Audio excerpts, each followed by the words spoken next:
মানহানির মামলা দেওয়া হয়, তখন আমরা মনে করি এগুলো হচ্ছে আমাদেরকে ভয় ভীতি দেখানোর লক্ষণ।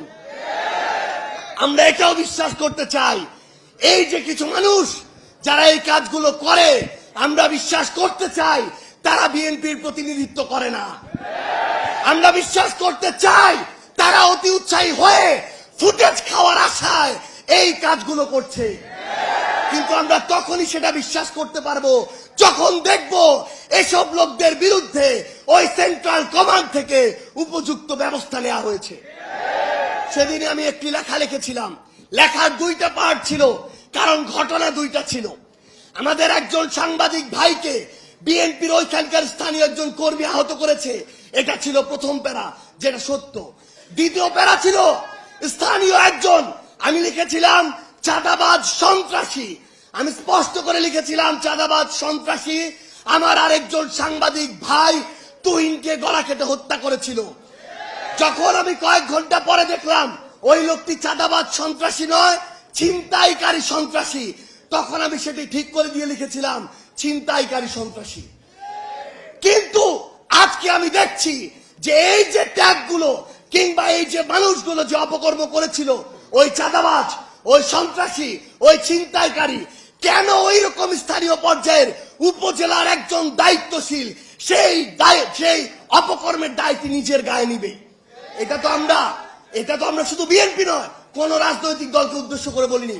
আমরা মনে করি যে কোনো একটি অপকর্ম করে তার সবচেয়ে বড় পরিচয় সে অপকর্মকারী।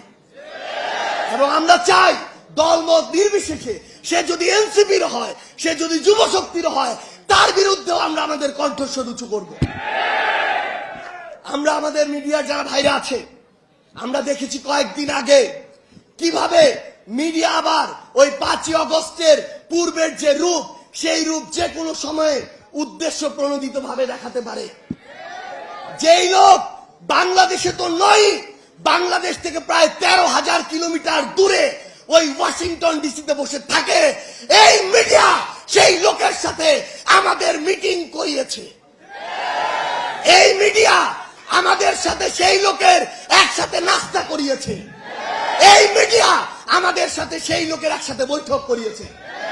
আমরা দেখি 3 বার ব্রেকিং ব্রেকিং ব্রেকিং দিয়ে ওই চ্যানেল 1, এই চ্যানেল 1 থেকে প্রথম এই প্রোপাগান্ডা পুরা বাংলাদেশকে, পুরা পৃথিবীকে গেলানো হয়েছে। আমরা এখন ওই চ্যানেলের নাম দেখে শান্ত থাকবো না, আমরা দেখবো ওই চ্যানেলের মালিককে। আমরা দেখেছি ওই চ্যানেল 1-এর মালিক হচ্ছে গিয়াসউদ্দিন আল মামুন।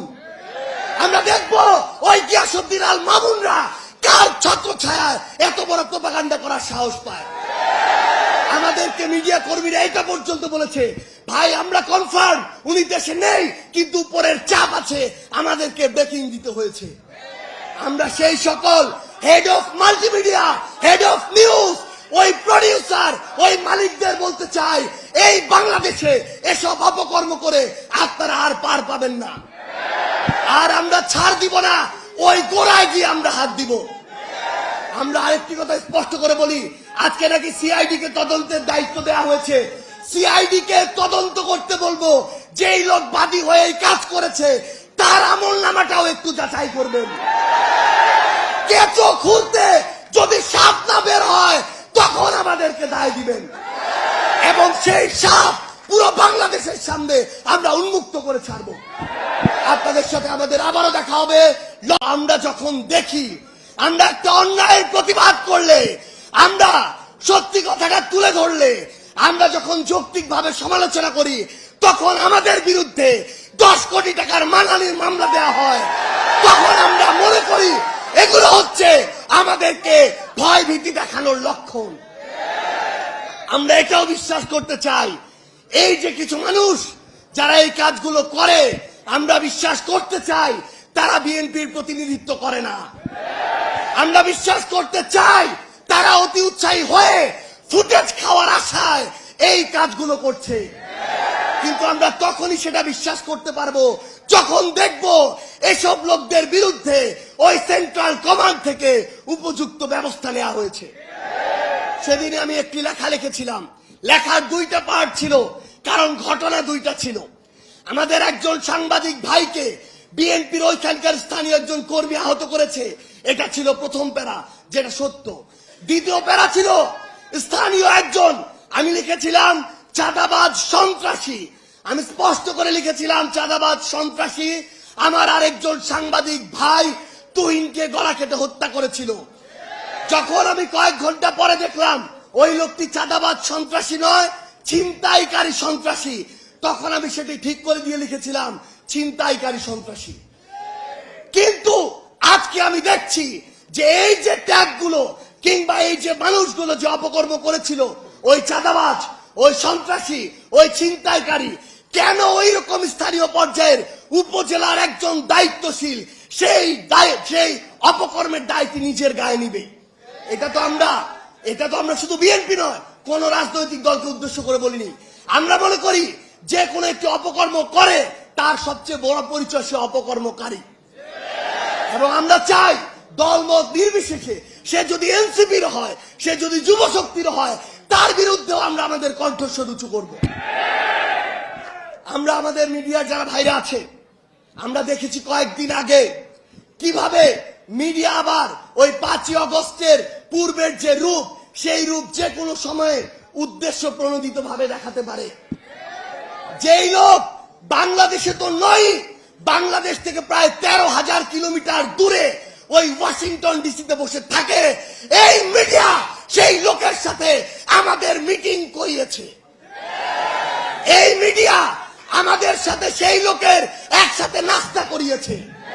এই মিডিয়া আমাদের সাথে সেই লোকের একসাথে বৈঠক করিয়েছে। আমরা দেখি 3 বার ব্রেকিং ব্রেকিং ব্রেকিং দিয়ে ওই চ্যানেল 1, এই চ্যানেল 1 থেকে প্রথম এই প্রোপাগান্ডা পুরা বাংলাদেশকে, পুরা পৃথিবীকে গেলানো হয়েছে। আমরা এখন ওই চ্যানেলের নাম দেখে শান্ত থাকবো না, আমরা দেখবো ওই চ্যানেলের মালিককে। আমরা দেখেছি ওই চ্যানেল 1 এর মালিক হচ্ছে গিয়াসউদ্দিন আল মামুন। আমরা দেখবো ওই গিয়াসউদ্দিন আল মামুনরা কার ছত্রছায়ায় এত বড় প্রোপাগান্ডা করার সাহস পায়। আমাদেরকে মিডিয়া কর্মীরা এটা পর্যন্ত বলেছে, ভাই আমরা কনফার্ম উনি দেশে নেই, কিন্তু উপরের চাপ আছে, আমাদেরকে ব্রেকিং দিতে হয়েছে। আমরা সেই সকল head of multimedia, head of news, ওই প্রডিউসার, ওই মালিকদের বলতে চাই, এই বাংলাদেশে এসব অপকর্ম করে আপনারা আর পার পাবেন না। আর আমরা ছাড় দিব না, ওই গোড়ায় গিয়ে আমরা হাত দিব। আমরা আরেকটি কথা স্পষ্ট করে বলি, আজকে নাকি সিআইডি কে তদন্তের দায়িত্ব দেওয়া হয়েছে। সিআইডি কে তদন্ত করতে বলবো, যেই লোক বাদী হয়ে এই কাজ করেছে তার আমলনামাটাও একটু যাচাই করবেন। কেঁচো খুলতে যদি সাপ না বের হয় তখন আমাদেরকে দায় দিবেন, এবং সেই সাপ পুরো বাংলাদেশের সামনে আমরা উন্মুক্ত করে ছাড়বো। আপনাদের সাথে আমাদের আবারও দেখা হবে লড়াইয়ের রাজপথে।